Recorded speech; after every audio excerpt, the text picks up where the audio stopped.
Hi, this is Suzanne, and you're listening to Sex Advice for Seniors. I want to give a massive shout out to Oh My Bod, pioneers of pleasure and innovative sex tech, female founded, creators of the original music vibrator. They have been sponsoring this show almost since the very first episode. And I am incredibly grateful for their support. And I back them 100% because I use and completely endorse their very well-made, high-quality toys for females, couples, and anybody who just enjoys pleasure. Do check them out. Oh my God, they're a wonderful, wonderful business. Have you ever wondered what it might be like to go into a group of older people and ask them about their dating and sex lives? Well, the guest that I have today did just that and found out some pretty shocking things. So I'd like to welcome Dr. Gilda. She's been on loads of telly, loads of radio. She's been all over the place, actually. Her resume is so long, and she's a coach. She's an educator. She's worked with business executives, and she's worked with couples and people just out there. So the whole gamut. But welcome to Sex Advice for Seniors, Dr. Gilda. Thank you. What a great topic this is. People think that you get old and that's it. You're dead. But boy, do we have some surprises for our audience today. So you told me that you used to work for Match.com, which must have been a hoot in itself. And they sent you off to some AARP meeting or something? Yeah, well, I wrote for Match for about 8 years, and I had a column called Ask Dr. Gilda, and I did other specialty columns having to do with specific needs of our audience. And I was also their spokesperson. So they sent me out to various groups to talk to them. One of the groups was AARP. Now, in my head, and I wasn't an AARP member at that point, I am now, but I wasn't. And I imagined that we're going to see old people in wheelchairs, on crutches, and they're disabled and they're walking around. I said, what am I even doing here at this event? I traveled to Washington, D.C. from New York to do this particular meetup with these people. I had no idea what to expect. It was shocking. I walked into an audience with standing room only. It was a gigantic auditorium. It was standing room only that I had never imagined. I thought, well, these people are going to be so over the hill. I'm going to make my presentation, and 5 minutes later, I'll be out the door. But that was not the case at all. I found the most vital, the most intriguing, and the most energetic group of people that I had ever seen. And this was not to be believed. So I started talking, telling them what Match was all about, and they were all on Match. So they were very intrigued to be in my audience. Again, I had no idea that seniors were so interested in Match.com to find love. So they started asking me questions, one question after another question after another question. These were vital people. These were not people who had one foot in the grave. They were vital. And boy, did they want sex. So here are these people, and here's me. I was shocked at some of the questions. The women mostly wanted to know the answer to one question. How do I find a guy who drives at night? That was riotous. I said, okay. So I said to the audience, where are the guys out here? Raise your hand if you drive at night. Ladies, look around, check out any of these hunks and see if you're interested and pass along your phone number and your vital statistics if you are. Well, there was a mob scene. They were mobbing each other. I couldn't believe this. So I was in a state of shock. The men asked a different question mostly. Why does Match insist on keeping my age on this platform? So I said, good question. Because some people can be 30 and they could be acting like 90. And some 90-year-olds are pretty damn feisty, especially judging from this audience. So I said, that's a really good question. At the end of the presentation, and this went on and on. I mean, there are so many questions. I couldn't get out of there. And they're some of them were on walkers and they're standing anyway. They were not missing this for a moment. So at the end, this little guy walks up to me. He was pretty short. He had no hair on his head. And he was a little bent over, but he opened his mouth and I couldn't believe what came out. He said, listen, they have to take the ages off this platform. I'm 92 and I like to date younger women.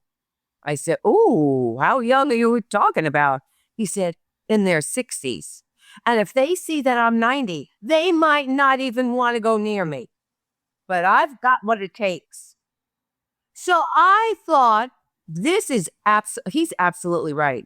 I went back to Match and I said, listen, we have to do something about this because these guys don't want to miss opportunities because they are being selected out.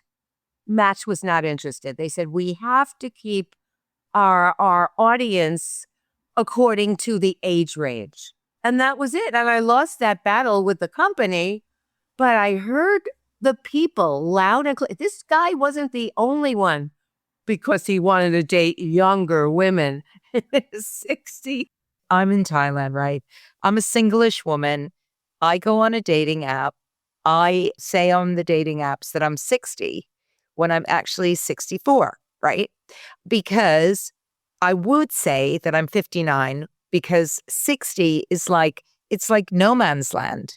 As soon as you get over 60, it's like on so many of these dating sites, you just become completely invisible. And for these guys, I completely side with them because I think that people are ageist. They think that, and also, let's face it, when lots of older, especially men, start to decline because they might not look after their health, a lot of women of a similar age do not want to become their nurse. And so they end up with looking for younger men because there's a saying, I don't want it to be a nurse or a purse, right? And and so vibrant guys have a problem. I suspect they do have a problem because they just become invisible amongst the masses of other people. But so do vibrant women. Totally. Who are of a certain age and they want to go out with men who are vital. More than the age thing. They want to go out with men who are vital, who are not crawling around.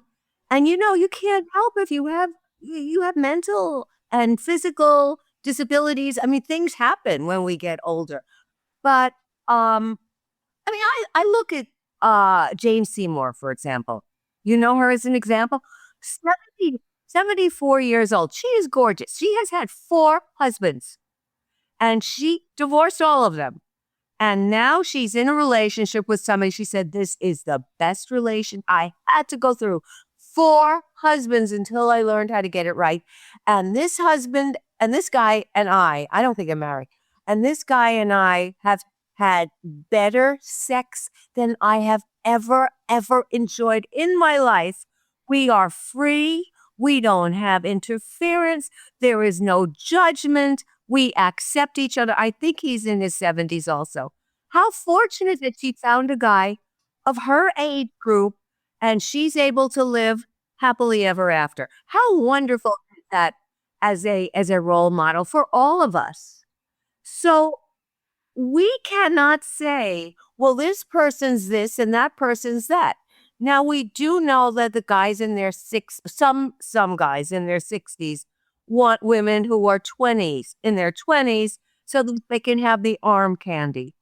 But I'll tell you truthfully, there's nobody in his 50s, because somebody wanted to fix me up with somebody in his 60s.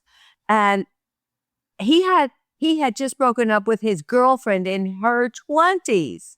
I said, there is no way that I'm interested in a man who is interested in a woman who is that young. So he was interested in that. This is not the kind of guy that I want. I don't want a guy who's going to be interested in me because of my age, because of my history, because of money, because of status. Because I don't want that. I want a guy like Jay Seymour found, who is interested in me because of my essence. And I think if we emphasize essence more than anything, we can come up with a lot of great prospects. But we have to be open to this. And one of the things that I have learned, and that as a relationship expert, I have told people, you're not finding love because you stick in your lane and you're unwilling to bend those boundaries to go elsewhere. Now, a lot of people do like what you do, Suzanne. They lie online. They say, well, I'm really this when I'm really that.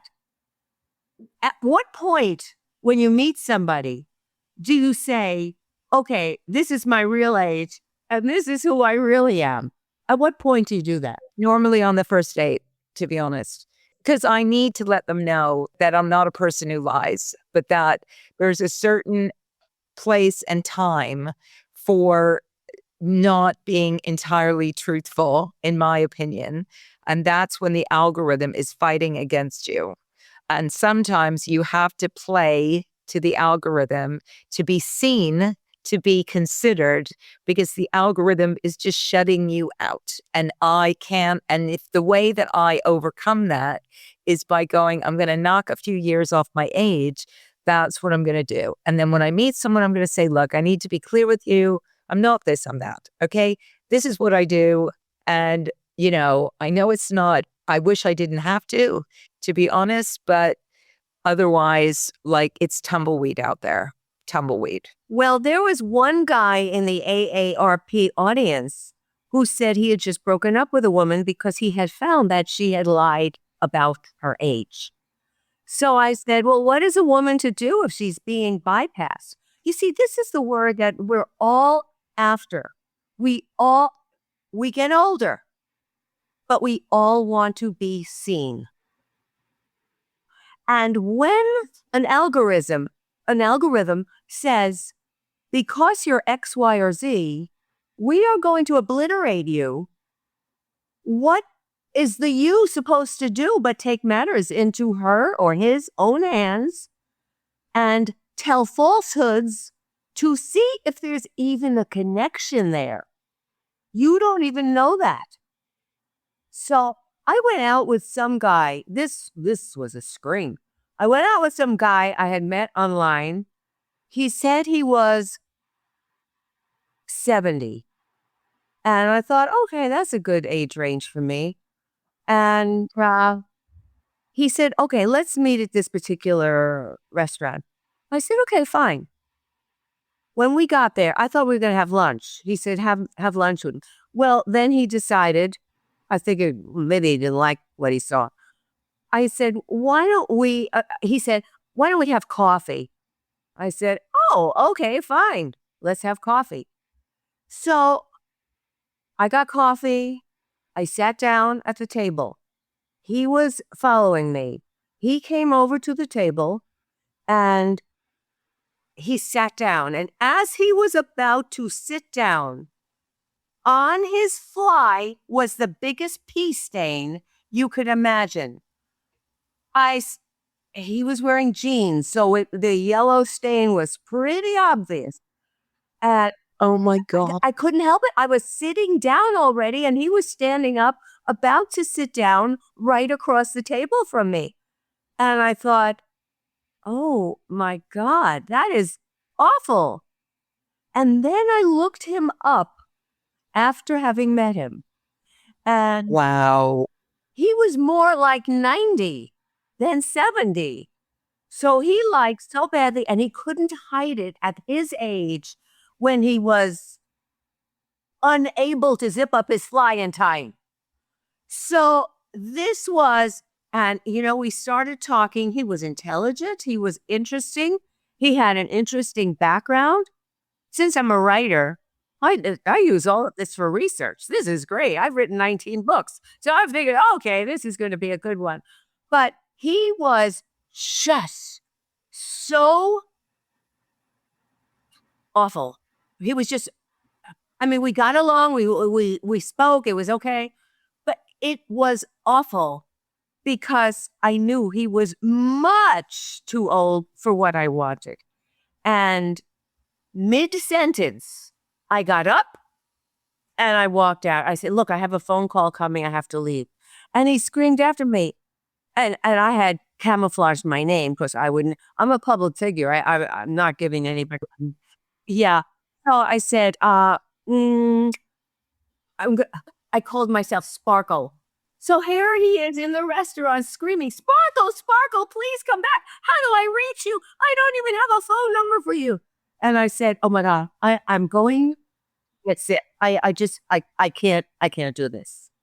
That's not the only crazy blind date that many of us have had.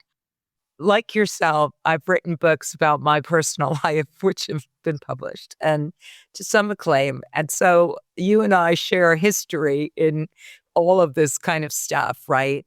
But there does come a point where I know a lot of women my age, I'm still out there, I'm still meeting people. I have somebody that I hang out with. We have a lot of fun.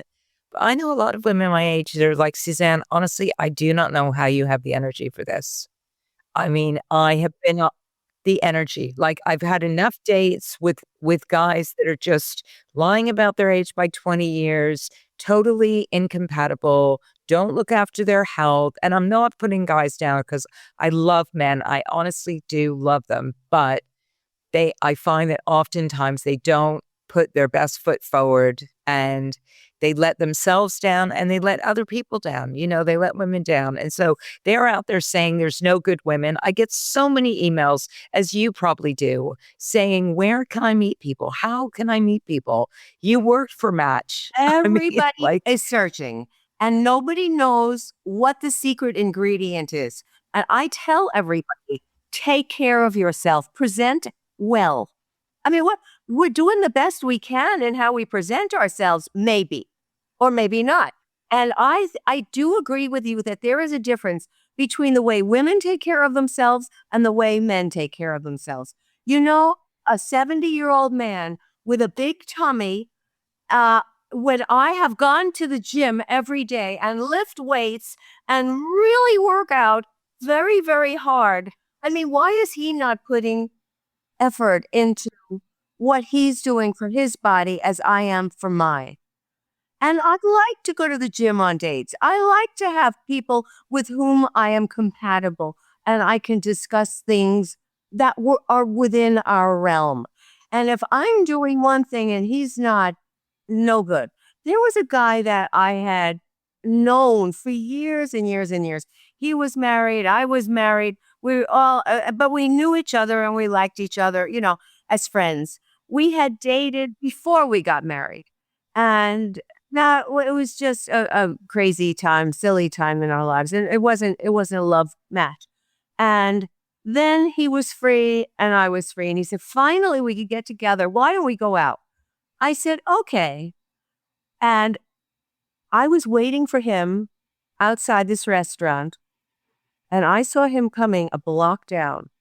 and he's thudding along with a big belly. He looked like death warmed over. He looked like he didn't want to be on this earth anymore. He looked so awful. And he said, "Well, you still look the same." I said, "You don't. Are you happy?" And he said, "Well, I'd like to find a love person in my life." And so I said, "So you're not happy? It's showing all over your body." And now this guy was a physician. He should have known a lot better. He had hired me. I did consulting for his organization. So I knew him well, but he was not in good shape at all. He had then, when we sat down and spoke, he had then told me, well, he had a heart issue and he had to be on medication or whatever, but he knew what he was talking about because he was a physician and he knew the language and he knew exactly what had happened to his heart. We just talked. And he said to me, and this is when I was about to move from New York, freezing cold New York, to Arizona, a nice, heavenly, warm with sunshine. So he said, I could pick up and leave and go with you to Arizona. I said, this is a little late for that, I'm real happy on my own doing this. And I try to discourage him, but he sent me gifts. He sent me everything he possibly could to win over my affections when just the way he presented told me, I don't even want to be alive anymore. I am miserable. I'm so unhappy. I don't have love and I'm just unhappy. Now, when we were conversing, and this is the clincher, Suzanne, I asked him all kinds of questions while we were conversing, and as you should when you're meeting new people or seeing people that you haven't seen for a long time. And I said, what do you believe in keeping secrets from your love match? And he said, absolutely, because some things are better left unsaid. And I thought, well, this is the essence of this.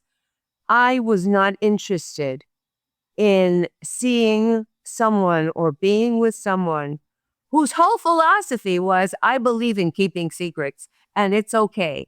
What kind of relationship, open relationship, can you possibly have with somebody keeping secrets? So not only did he look like death warmed over, but he also told me that he was not going to have an open relationship. Yeah, exactly. And I was speaking with a woman a couple of weeks ago who runs a site for widowers and widows. And one of the interesting statistics that she came up with was that after a wife dies, a man takes roughly 4 weeks to get back into a relationship. And when a husband dies, it takes a woman 2 years roughly to get back into a relationship. So clearly, this kind of requirement, especially I think with older men, I don't see it so much with my children who are in their 30s and who are far more comfortable being on their own. And they're both men. And they're both kind of, one of them is with somebody and the other one is getting together with somebody, but they've spent considerable amounts of time on their own, And I look at men of my age and I can see this deep feeling within them that they so want a partner. And yet most of my girlfriends are really happy on their own. They're just really, yeah, if a guy comes along, it would be awesome, right? It would be great. But we've all got great female friends. We go out, we do social things together, we hang out, and lots of women I know are like, yeah, it would be nice to have a guy around. But you know what? I'm good. I'm good. Whereas most of the men I know are not good. If they don't have a partner in their life, they're not good. And if you're not good, it's not attractive. Well, that's okay. It's desperate. That's what this guy presented as. He, oh, each step that he took was a thud. Oh, oh, oh. And I thought, oh, good God, what happened to this guy? He was so vital when he was younger. He was so terrific when he was younger. And we talked about our histories. He had lost his child. She died from some kind of an illness in her 30s. And that was his only child. And he had put a lot of effort into helping to raise her, even though she stayed with her mom. But life clips us, and how we react or respond to life says everything about who we are and our future. And it's interesting, that statistic I have seen repeated again and again and again. When a woman dies, she leaves a husband and he doesn't know what to do. He can't find the toilet paper. He doesn't know where anything is kept. He is either it was learned helplessness or it was real helplessness, but he does not know. And I know a woman, she was not attractive. She was, I don't know, she was very short, very heavy. She had warts on her face, but she was a PhD. She was a psychologist. And she read the obituaries to find love. She had been involved. Oh, yeah. She had been involved with some guy who was married that didn't bother her at all. She just figured, okay. But watching the obituaries and reading these so carefully, she found somebody across the street from her whose wife had just died.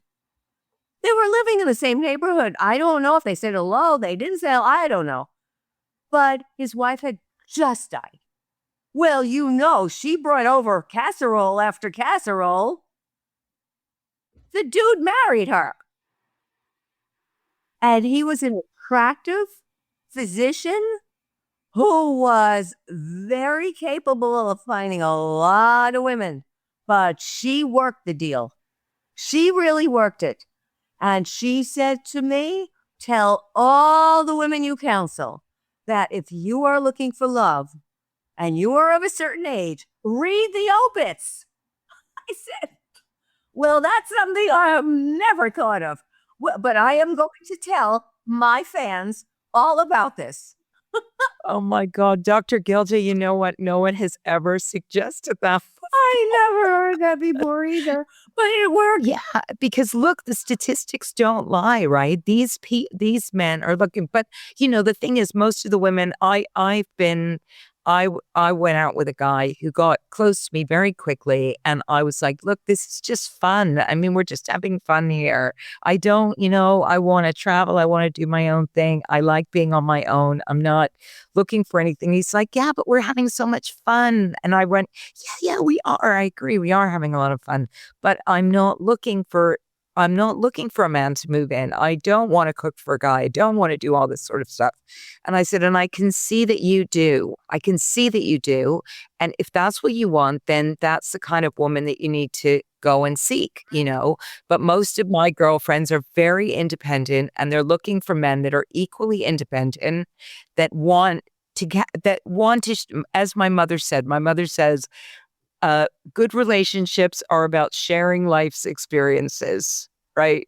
And I think that's a really great way of looking at them. Is I want somebody who, if I do go to a theater or a concert or whatever, he's going to have something to contribute to the conversation. He's going to want to talk to me about it afterwards. He's going to want to go, I wasn't so sure about that, or or something. Not like, no, it's okay. I'll stay at home. You go out with your girlfriends. Because what do I want? That's not sharing life's experiences. That's just a guy sitting on the sofa. Well, this is where the age differential really hurts these guys. They can't believe that when he reaches a certain age and she is so much younger than he, and she just wants to go out every single night and party, and he just wants to be a couch potato, that's where it shows itself. And lots of well-known names have said, What happened? I don't understand. I remember Joe Namath married a much younger woman, and he too complained. Uh, no, I don't understand this. She took the money and ran. And a lot of these young girls want a father figure. The guys have to be much more selective in who they choose. They want a father figure. They want somebody to take care of them like a daddy, not like a lover. Not like somebody on the same equal plane. And that gets them into trouble and gets them hurt because they can't believe that when the money runs out or when the boredom sets in, they leave skid marks. That's it. That's the Yeah, I end. think in conclusion, what we're saying here, sadly, Ben, is that, like I said, I don't really like to put guys down, but I do agree that women of a certain age, they really do come into their own often later in life, and they become more creative, more independent, more interesting, frankly, because they've got their time back after raising kids and all that stuff. And so they just become, much more interesting people. And sadly, guys, when they stop working and they retire, often they don't have any hobbies. They let themselves go, and it's just not attractive. It's just not attractive. That's something that's really important for everybody to understand. I saw a statistic one day that said the men, no, people who retire only live 7 years. That's the longevity. Because because we as a culture do not understand how to have recreation. We do not know how to enjoy ourselves without work. All we know is how to work the grind, and the grind is killing us. And finally, when we end that, then suddenly we go, now what? What do I do? So very often, a lot of men look on the women to be the recreation director. Okay, so what are we going to do now? What are we going to do? So here I am. I left one job. I retired from another. I never even use the word retire because I am vital and I'm working and I'm doing all the things that I need to do. And when I was online, I haven't been online for a number of years, but when I was online, I I always said, I am working and I am not a good match for somebody who's retired. I don't want to get up in the morning and he says, so what do you want to do today, honey? I said, I have a list of things that I have to do and work related. Write this, speak to this group. Da, da, da, da, da, da, da, da, da. I mean, I have been very, very active. And, if a guy isn't similarly active, I don't want that. I'm going to feel as though I have a ball and chain around my neck. I don't want that. And that's going to show in the relationship that we have. Yeah, yeah. And I think that's why a lot of older women end up going for younger men. You probably know Cindy Gallup, who's made a career of it. And she's been a TED Talk speaker. She has a website called Make Love Not Porn. And she's an big advertising cheese. And she's in her 60s. And she goes out with men in their 40s, late 30s, 40s, and she's just like, look, I know that it's not going to be a long-term thing, but these people have energy. They are vital, as we said before. They think I'm great and I'm gorgeous, which she is, and they are just great to be around. The fact that they may go off and get married with somebody else or have kids, whatever, she's okay with that. But what she doesn't want is that ball and chain, as you said. That's what she doesn't want. And she can't seem to find anyone age appropriate that doesn't come with a ball and chain, sadly. So, if you're listening out there, guys, just get your shit together. Well, this is very interesting because the guys are loving older women lately. Bumble did Bumble, the dating site, did an investigation and they found that most people are dating 10 years, women especially, are dating 10 years younger than they are. And in some cases that I'm aware of, they're dating 20 years younger.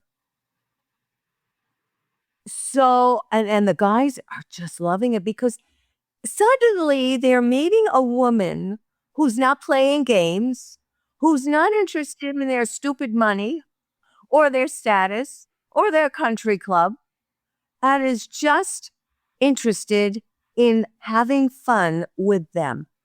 Because older women, we know who we are. We've already gone through the pain and the tribulations of having relationships that worked and relationships that didn't work and learning from all of those experiences.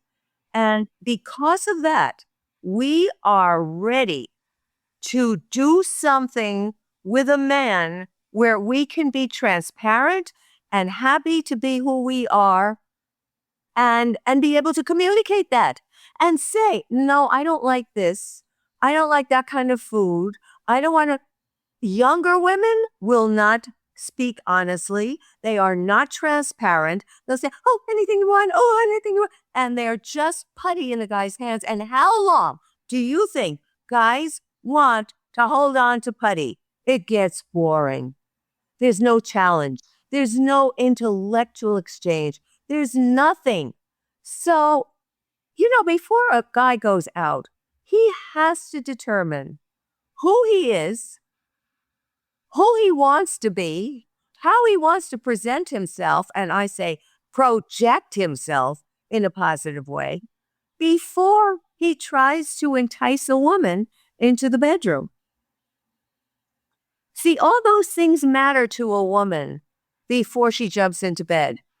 Women who are older are not walking around, oh, so horny. We're not walking around like that. And everybody that I know in my circles, everybody is on testosterone for men, estrogen for women.